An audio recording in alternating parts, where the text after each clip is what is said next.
Welcome to this journey through one of the most disturbing cases recorded in Louisiana history. Before we begin, I invite you to leave in the comments where you're watching from and the exact time you're listening to this narration. We're interested to know which places and what times of day or night these documented stories reach.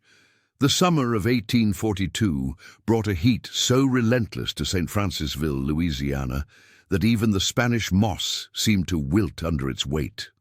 The Oakidge plantation stood like a monument to southern prosperity, its white columns gleaming against the unforgiving sun, while 20 acres of cotton fields stretched beyond the main house, a sea of green and white that demanded constant tending.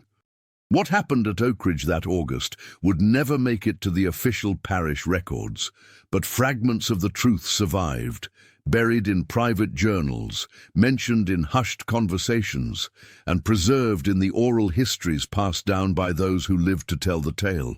For decades, historians dismissed these accounts as mere folklore until a collection of documents was discovered during renovations of the old Pinecrest County Courthouse in 1968.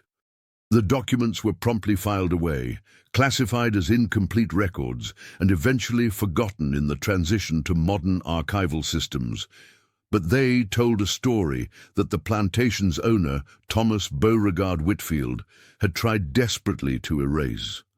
Thomas Whitfield had inherited Oakidge from his father in 1835, along with 63 enslaved persons and a reputation for producing the finest quality cotton in West Feliciana Parish. Neighbors and business associates described Whitfield as a man of scientific curiosity, with an interest in agricultural innovations. His wife, Margaret Amelia Whitfield, maintained a detailed household ledger, recording everything from dinner guests to unusual incidents on the plantation. It was in this ledger that the first mention of Solomon appeared, an enslaved blacksmith whose skill with metal was apparently exceptional enough to warrant notation.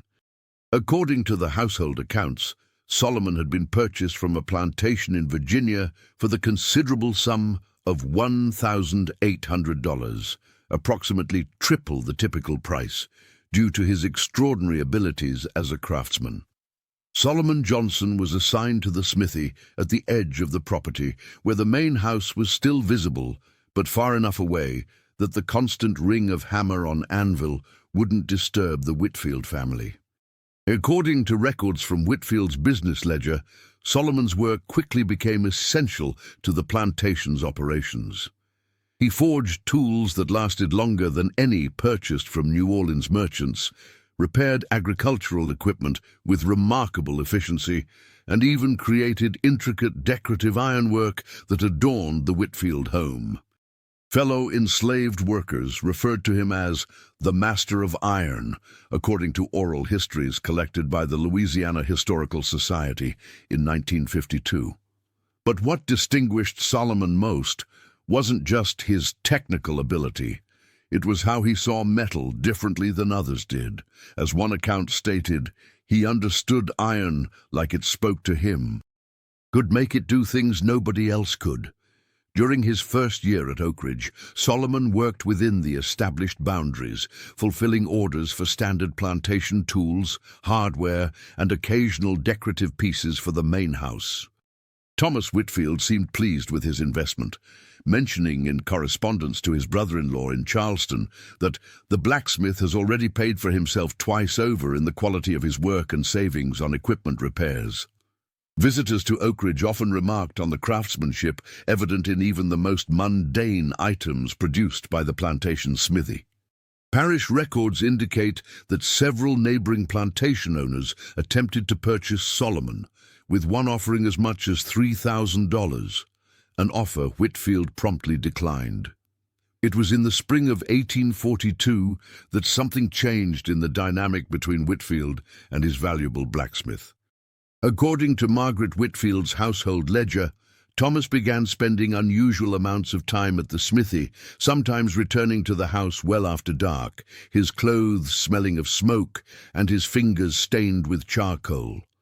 The nature of these extended visits wasn't specified, but they coincided with a reduction in Solomon's regular production of plantation tools. The overseer, James Hargrove, noted in his weekly reports that the blacksmith's attention has been diverted to special projects at Mr. Whitfield's instruction. What these special projects entailed wasn't documented, but they appeared to consume increasing amounts of both men's time. As spring yielded to the crushing heat of summer, the plantation's rhythms continued seemingly unchanged.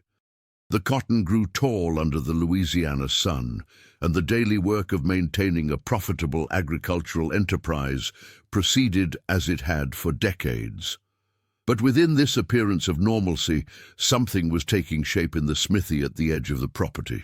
Solomon worked longer hours, often continuing well into the night by lamplight. According to accounts from other enslaved workers, he became increasingly withdrawn, speaking less during the brief moments of communal time allowed at the end of the workday. When asked about his projects, Solomon would shake his head and say, "Just making what the master wants." But Eliza, a house servant who sometimes brought meals to Solomon when he worked through supper, claimed she once saw drawings unlike anything she'd ever encountered, pages of meticulous sketches showing mechanisms with interlinked moving parts. When she asked Solomon what they were, he reportedly closed the book immediately and said, "Nothing that concerns anyone but Mr. Whitfield and myself." The first indication that something unusual was happening came in late July, when unusual sounds were reported coming from the smithy at night. Night watchman Daniel Washington mentioned in his verbal report to the overseer that he heard a strange humming, like no machine I ever heard before. The overseer dismissed these concerns, attributing them to the overactive imagination of superstitious Negroes.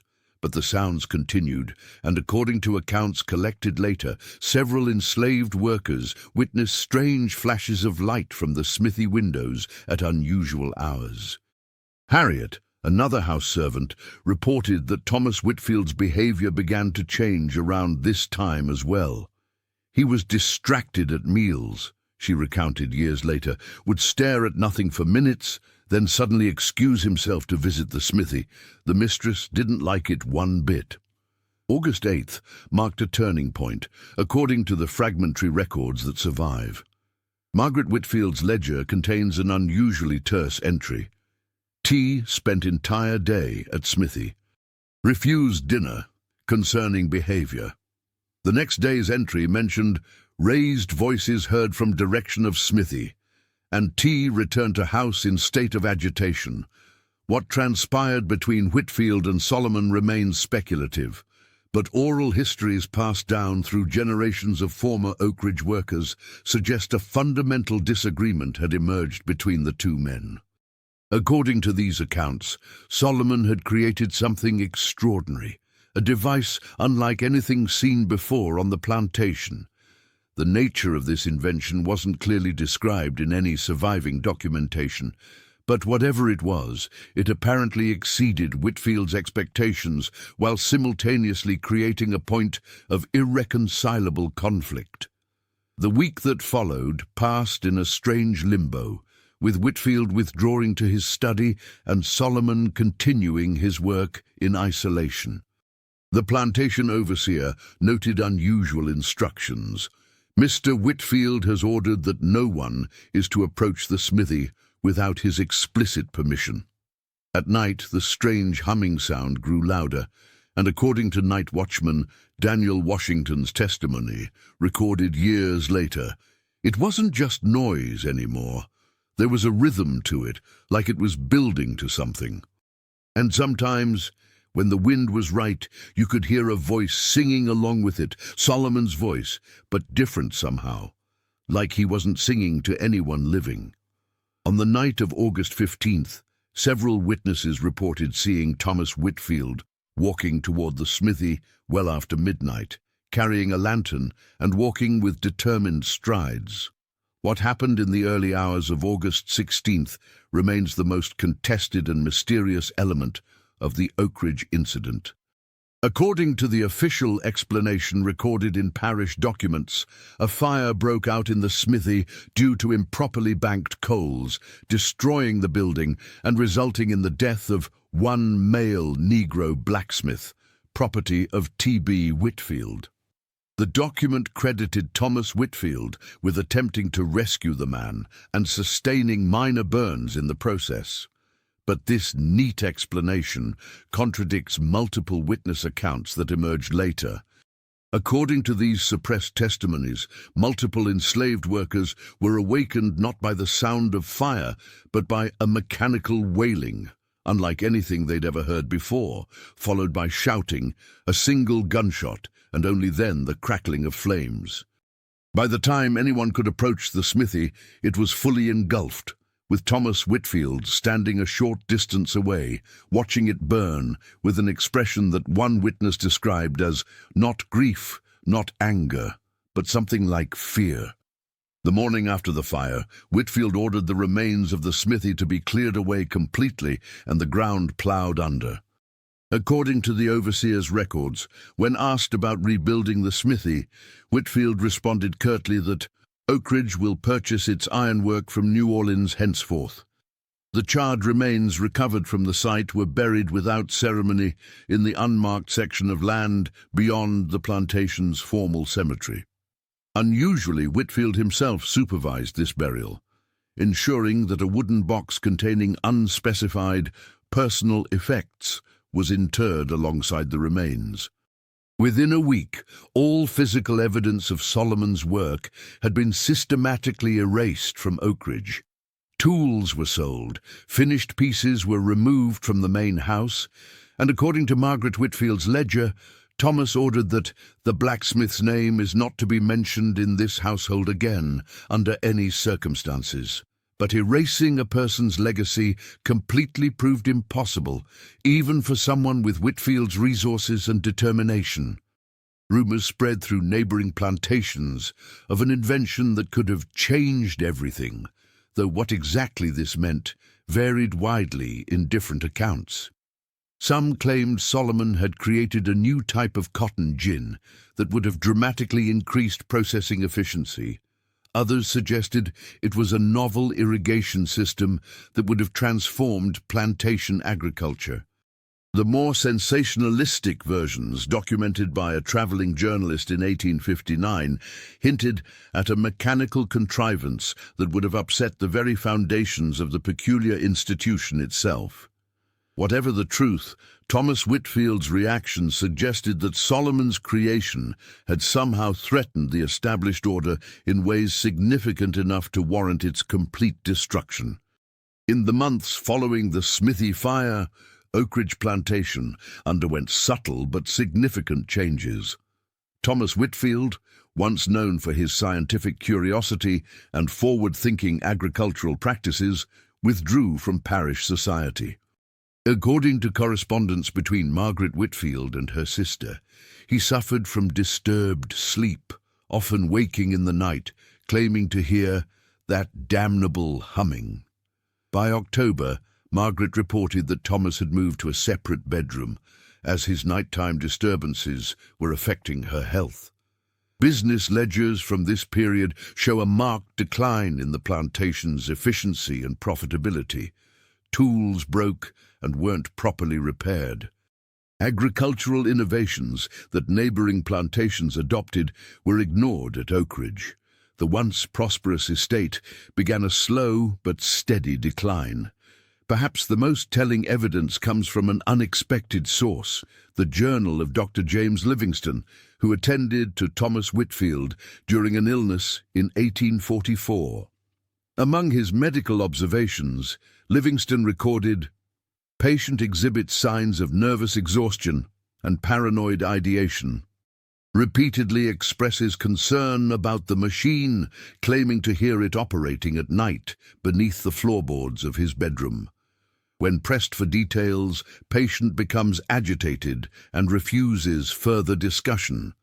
Prescribed laudanum for sleep and calm, though suspect the underlying disturbance is beyond medical remedy." Whitfield's mental state continued to deteriorate over the following years. Parish records indicate that by 1847, the once prosperous Oakidge was being primarily managed by overseers, with Thomas Whitfield rarely emerging from the main house. In 1850, nearly 8 years after the Smithy fire, a curious incident occurred that briefly brought Oakidge back into public attention. A traveling equipment salesman from Pennsylvania named Harrison Miller visited several plantations in West Feliciana Parish, demonstrating a new type of mechanical loom. According to an article in the St. Francisville Gazette, when Miller arrived at Oakidge and began setting up his demonstration, Thomas Whitfield emerged from the house for the first time in months. Witnesses reported that upon seeing the machine, Whitfield became highly agitated, demanding to know where Miller had obtained the designs. When the confused salesman explained that the loom was a standard model produced in Philadelphia, Whitfield reportedly became enraged, overturned the machine, and ordered Miller off his property immediately, shouting that he would not allow that abomination to return to Oakidge. This incident was dismissed by neighbors as further evidence of Whitfield's mental decline, but it raises intriguing questions about what he might have recognized in the traveling salesman's mechanical loom. Thomas Whitfield died in 1853, with the cause of death listed as brain fever in parish records. Oakidge Plantation was sold to settle debts, eventually passing through several owners before being abandoned after the Civil War. The main house burned in 1878, leaving only crumbling brick columns and foundation stones to mark where it once stood. The land was eventually parceled and sold for timber rights, with the final transaction recorded in 1923. Today, nothing remains of Oakidge except for fragmentary records and the stories passed down through generations. The most persistent of these stories concerns what came to be called Solomon's Invention, according to oral histories collected from descendants of those who worked at Oakidge. Solomon had created something far beyond the mechanical capabilities presumed possible in 1842, a device that somehow threatened not just Whitfield's authority, but potentially the entire economic system upon which plantations depended. Some accounts suggest that Solomon had designed an automated harvesting mechanism that would have dramatically reduced the need for manual labor in cotton fields. Others hint at something even more revolutionary, a power source or manufacturing process that would have rendered plantation agriculture obsolete. The true nature of the invention remains unknown, as does the exact sequence of events that led to its destruction and Solomon's death. In 1964, during excavations for a highway expansion near the former Oakidge property, construction workers uncovered an iron object buried approximately 6 feet below ground level. According to the foreman's report, the object appeared to be a gear mechanism of unusual design, showing remarkable preservation despite decades underground. The artifact was sent to Louisiana State University for analysis, but official records indicate it was misplaced during cataloging and never formally studied. Unofficial accounts from a graduate student present during the object's brief time at the university described it as unlike any 19th century mechanism I've ever encountered. The tolerances and design principles seem to belong to a much later period of industrial development. Whether this artifact was genuinely connected to Solomon's work remains unproven, but the timing and location of its discovery have fueled continued speculation. Today, the story of Solomon and his forbidden invention exists in the shadowy realm between documented history and folklore. What actually happened in that smithy during the summer of 1842 will likely never be known with certainty.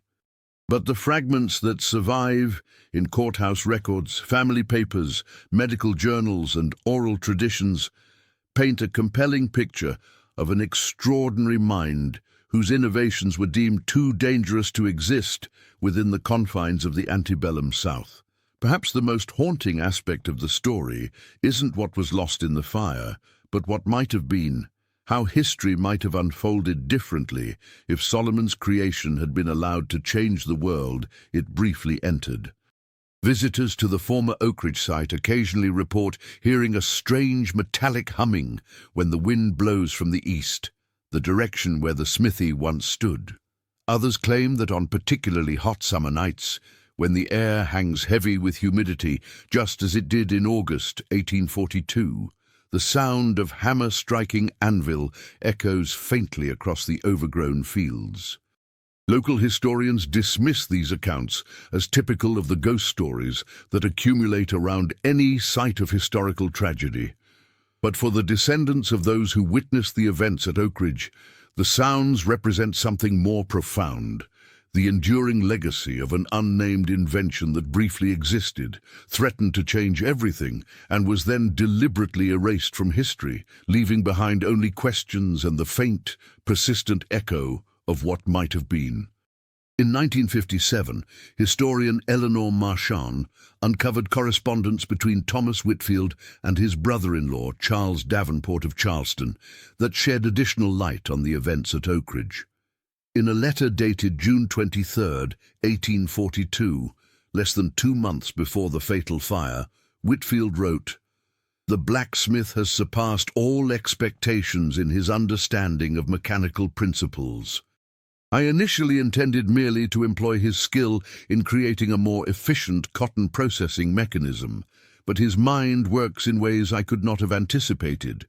He has proposed innovations that, should they prove functional, would render current agricultural methods entirely obsolete.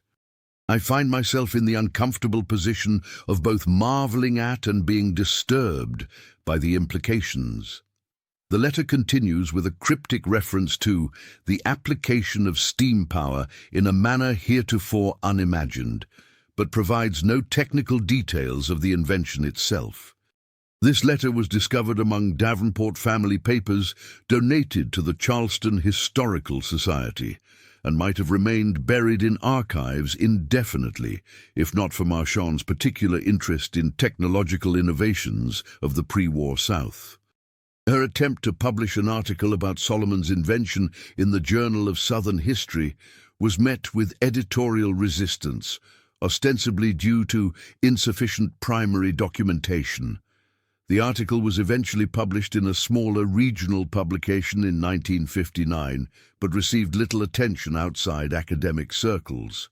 Marchand continued her research until her death in 1962, reportedly compiling a substantial file of related documents and testimonies.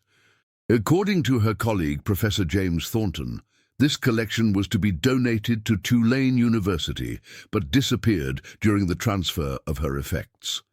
In correspondence shortly before her death, Marchand wrote to Thornton, "I have become convinced that Solomon Johnson was decades, perhaps even a century, ahead of his time.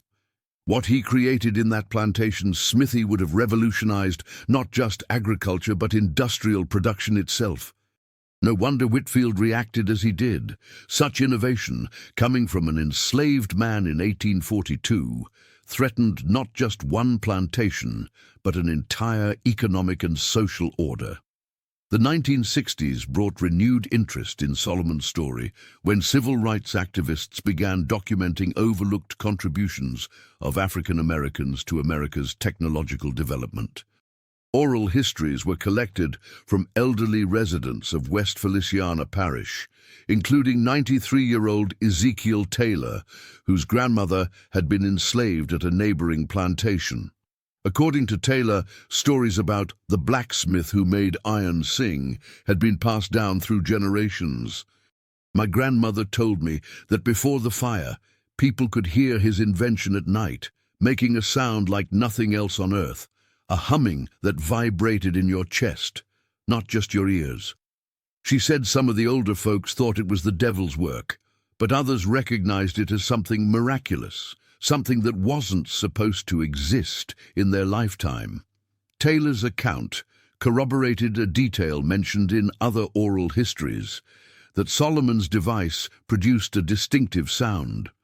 This unusual characteristic appears in multiple independent testimonies spanning decades, suggesting it was indeed a notable feature of the invention.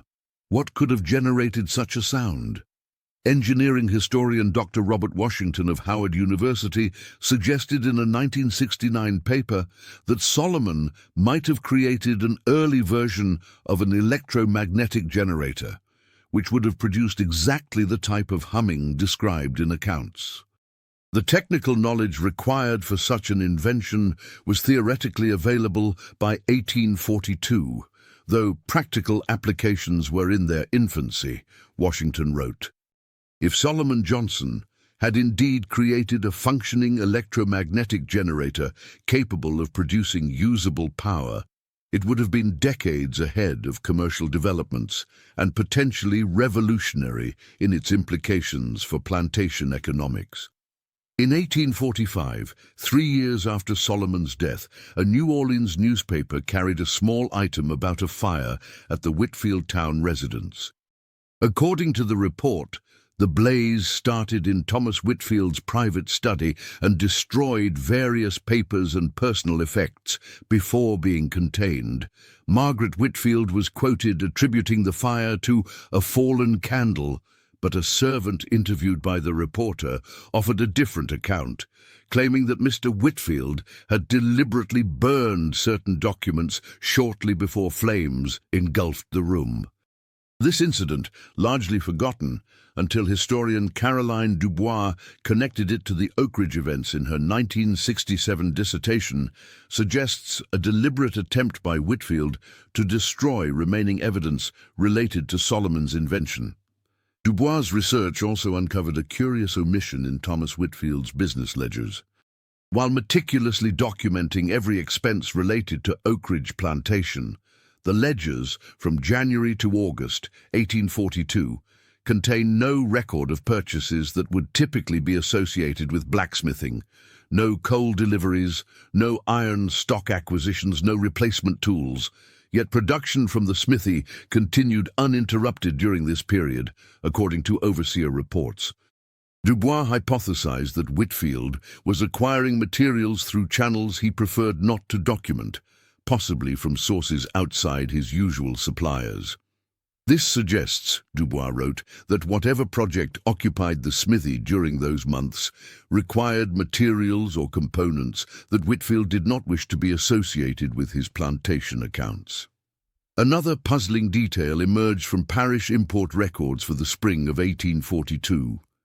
Thomas Whitfield received a shipment from Philadelphia containing scientific apparatus with a declared value of $400, a substantial sum for such items at that time.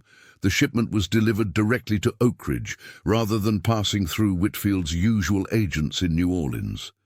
No further details about the nature of this apparatus were recorded, but the timing coincides with the period when, according to Margaret Whitfield's ledger, Thomas began spending increasing amounts of time at the smithy.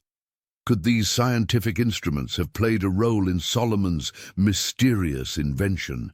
The most tantalizing clue discovered in modern times came from an unexpected source, the diary of Rebecca Livingston, wife of Dr. James Livingston, who had treated Thomas Whitfield during his decline. In entries from 1844, Rebecca recorded conversations with Margaret Whitfield during social calls. One particular passage, written in September 1844, states, "M. spoke today in some distress about the events of 2 summers past. She claimed T had become obsessed with the blacksmith's creation, convinced it would make their fortune and place him among the great innovators of the age. According to M, the device drew power from the air itself and operated with no visible fuel source. M confessed she once observed a demonstration in which the mechanism powered a small spinning wheel continuously for an hour with no human intervention. When I pressed her for details, she became agitated and changed the subject, later claiming she had merely been repeating plantation gossip. I suspect there is more truth in her initial account than she wishes to acknowledge. This diary remained in private hands until 2005, when it was donated to the Louisiana State Archives by Livingston descendants. Its authenticity has been verified by multiple experts, though skeptics point out that Rebecca Livingston was known in parish society for her interest in sensational stories and might have embellished her account. Nevertheless, the description of a device that drew power from the air itself aligns remarkably well with Dr. Washington's electromagnetic generator theory proposed decades earlier, before the diary's discovery. In the 1980s, archaeologist Dr. Marie Fontenot conducted the only professional excavation ever permitted at the former Oakidge site. Focusing on the area where the smithy likely stood, her team recovered numerous metal fragments, charcoal deposits consistent with a significant fire, and, most intriguingly, several pieces of copper wire with an unusual configuration. According to Fontenot's published findings, the wire fragments exhibit a level of uniform thickness and insulation method inconsistent with typical 19th century manufacturing techniques. Preliminary analysis suggests they may have been hand-drawn using a specialized die, achieving a consistency that would have been difficult to produce without advanced equipment. Fontenot proposed that Solomon had developed novel metalworking techniques as part of his broader innovations, enabling him to create components that would have been difficult or impossible to source through conventional means. The copper wire fragments, along with other artifacts from the excavation, were stored at Louisiana State University's Anthropology Department. In 1993, a graduate student named Marcus Williams attempted to conduct further analysis of these materials for his dissertation on antebellum industrial innovation. According to departmental records, Williams was denied access to the artifacts after initial examinations, ostensibly due to preservation concerns. Williams later claimed in an unpublished manuscript that his preliminary findings suggested the copper wire had been constructed to form electromagnetic coils, a key component in any electrical generator. Without access to the physical evidence, however, Williams was unable to complete his research, and his claims remain unsubstantiated. The current location of these artifacts is uncertain, with university records indicating they were transferred to long-term storage in 1995. Throughout the various investigations, one question has remained central yet unanswered. What exactly happened on the night of August 15, 1842?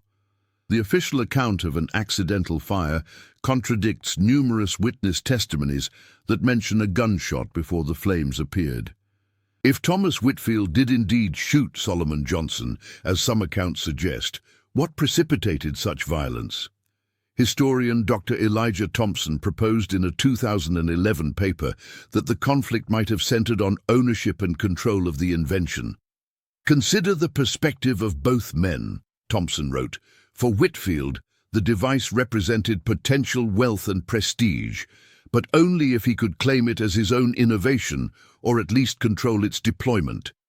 If Solomon refused to surrender control of his invention, or worse, threatened to reveal its secrets beyond Oakidge, Whitfield might have felt his only recourse was elimination of both the inventor and his creation.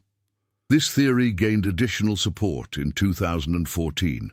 When digital analysis of Thomas Whitfield's business correspondence revealed a previously overlooked letter to a New Orleans patent attorney dated August 10, 1842, just 5 days before the fatal confrontation.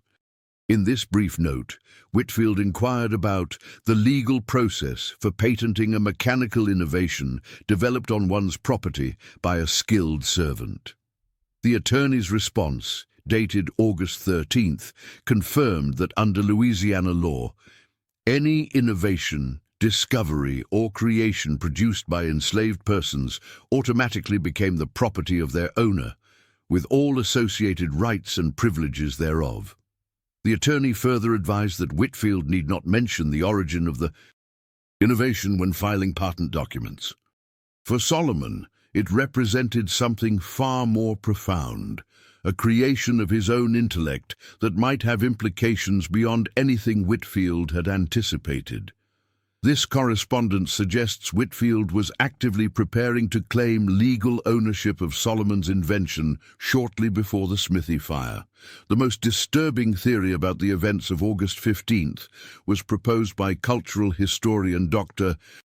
Ayanna Jackson in her 2018 book, Erased Innovations: African-American Genius and American Technology. Jackson suggested that Solomon's invention might have been deliberately suppressed not just by Whitefield individually, but potentially with the knowledge and even cooperation of other plantation owners. She points to an unusual gathering at a neighboring plantation on August 14th, the night before the fatal fire, attended by Whitefield and several other prominent landowners from the parish. No record exists of what was discussed at this meeting, but Jackson argues that the timing is suspicious, particularly given how quickly the official narrative of an accidental fire was established and accepted by local authorities. "We must consider the possibility," Jackson wrote, that Solomon Johnson's innovation represented such a fundamental threat to the plantation system that its suppression became a collective decision rather than an individual one. If his invention could indeed generate power independently, as multiple accounts suggest, its implications would extend far beyond a single plantation. The economic foundation of the entire South rested on controlled human labor. A technology that might diminish or eliminate that dependency would have been perceived as an existential threat by those whose wealth and status depended on the system's continuation. This theory remains controversial among historians, many of whom argue that Jackson overestimates both the capabilities of Solomon's invention and the level of coordination possible among competing plantation owners. However, her work has sparked renewed interest in the Oakidge incident and prompted calls for more thorough investigation of surviving materials related to the case. In 2021, previously overlooked documentation emerged from the St. Francisville Historical Society archives, a brief statement from Reverend William Harrington, who served as parish minister in the 1840s. In his annual report to the diocese dated December 1842, Harrington mentioned being called to Oakidge following a tragic incident involving the death of an enslaved craftsman. Harrington wrote that while performing burial rites, he observed unusual metal components, among the personal effects being interred with the remains. When he inquired about their nature, Whitefield reportedly responded that they were merely the tools of his trade, which tradition dictates should accompany him to his rest. Harrington noted that he found this explanation unsatisfactory, as the objects appeared more as parts of some larger mechanism than as tools for its creation, but did not feel it was his place to press the matter further. This account is significant for two reasons. It confirms that physical components of Solomon's invention were deliberately buried with him, and it suggests these components were distinctive enough that even a minister with presumably limited knowledge of mechanical devices recognized them as unusual. The practice of burying tools with a craftsman was indeed traditional in some African cultures that had influenced burial practices among enslaved communities in the South. However, Whitefield's insistence on this ritual, when he had otherwise shown little respect for the cultural practices of those he enslaved, suggests ulterior motives, possibly a desire to ensure that crucial elements of the invention remained hidden forever. What makes Solomon Johnson's story particularly compelling is not just the mystery surrounding his invention, but what it represents in the broader context of American technological history. As Dr. Solomon's case is exceptional, not because such innovation was rare among enslaved craftspeople, but because enough evidence survived the deliberate attempt to erase it that we can glimpse what was lost, and by extension, what countless other innovations might have been suppressed, destroyed, or appropriated without attribution. Indeed, historical records from the antebellum period contain numerous references to enslaved individuals who developed significant technological improvements, but received neither credit nor compensation for their innovations. Jackson argued in her book, "The traditional narrative of American innovation has consistently marginalized or entirely erased the contributions of black inventors, particularly those who were enslaved." Solomon's case is unusual primarily in the apparent scale and significance of his invention, and in the dramatic circumstances of its destruction. It raises profound questions about how different American technological development, and by extension, American society, might have been if the intellectual contributions of enslaved inventors had been acknowledged and integrated rather than suppressed or appropriated. The final piece of the Oakidge puzzle may lie in a collection of papers currently held by descendants of Margaret Whitfield's sister, Elizabeth Davenport. Family tradition holds that these papers contain Margaret's private journal from the years 1842 to 1845, including her candid reflections on the events surrounding Solomon's death and her husband's subsequent decline. Scholars have repeatedly requested access to these documents, but the family has consistently refused, citing concerns about privacy and family legacy. In 2016, Dr. According to Thompson, he was initially granted tentative approval, but received a call 3 days before his scheduled visit, informing him that the papers were no longer available for examination.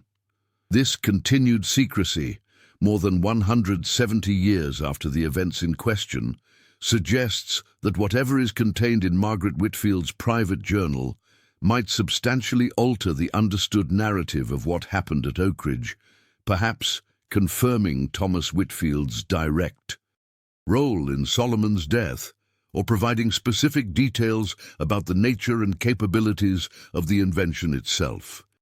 Thompson attempted to negotiate limited access for research purposes, offering to restrict publication of any sensitive personal information. Until these papers become available to researchers, or until further archaeological evidence emerges from the former plantation site, the full truth about Solomon Johnson's forbidden invention will remain elusive. Visitors to West Feliciana Parish today will find no historical markers commemorating Solomon Johnson or the events at Oakidge Plantation. The land where the plantation stood is now privately owned, with no visible remnants of its previous structures. Local tourist information mentions the area's antebellum history in broad, often romanticized terms, with no reference to the blacksmith whose innovation might have changed the course of American industrial development. This erasure, both physical and historical, is perhaps the most successful aspect of Thomas Whitfield's efforts to suppress Solomon's legacy. Yet the story persists, transmitted through academic papers, oral histories, and the fragmentary evidence that survived Whitfield's systematic destruction. Engineers who have studied the available descriptions of Solomon's invention continue to debate what he might have created, with theories ranging from an early electric motor to a perpetual motion machine, though the latter is considered physically impossible by modern science. Whatever the specific nature of his innovation, the documented reactions to it, from Whitfield's initial fascination to his ultimate decision to destroy it completely, suggests something truly revolutionary. Perhaps the most eloquent assessment comes from Dr. Washington's 1969 paper. When we consider what Solomon Johnson accomplished within the confines of enslavement, with limited materials and education, working by lamplight after exhausting days of forced labor, we must acknowledge a mind of extraordinary capacity. That his innovation was deemed dangerous enough to warrant destruction speaks to its potential impact. In the empty space where his invention should exist in our technological history, we can glimpse the outlines of what American innovation lost through the systematic exclusion and suppression of black genius. For those who know where to look, Solomon's legacy can still be felt in the quiet fields where Oakidge once stood. Local resident James Wilkins, whose family has lived in the area for generations, reported in a 2009 oral history interview that his grandfather used to take him to a spot near where the smithy had been located. "He would tell me to stand still and just listen," Wilkins recalled. On certain days, when the air was heavy and still, he swore you could hear a faint humming coming from deep underground, the sound of Solomon's invention, still running all these years later, hidden where no one could ever find it or silence it again. While modern sensibilities might dismiss such claims as folklore, they speak to the enduring power of Solomon's story and what it represents: innovation that refused to be completely erased, creativity that persisted against overwhelming odds, and a legacy that continues to resonate long after attempts to silence it. The true sound that echoes through this story isn't a mysterious humming from underground, but the persistent questions that Solomon's case raises about whose innovations are recorded, celebrated, and built upon, and whose are suppressed, appropriated, or forgotten.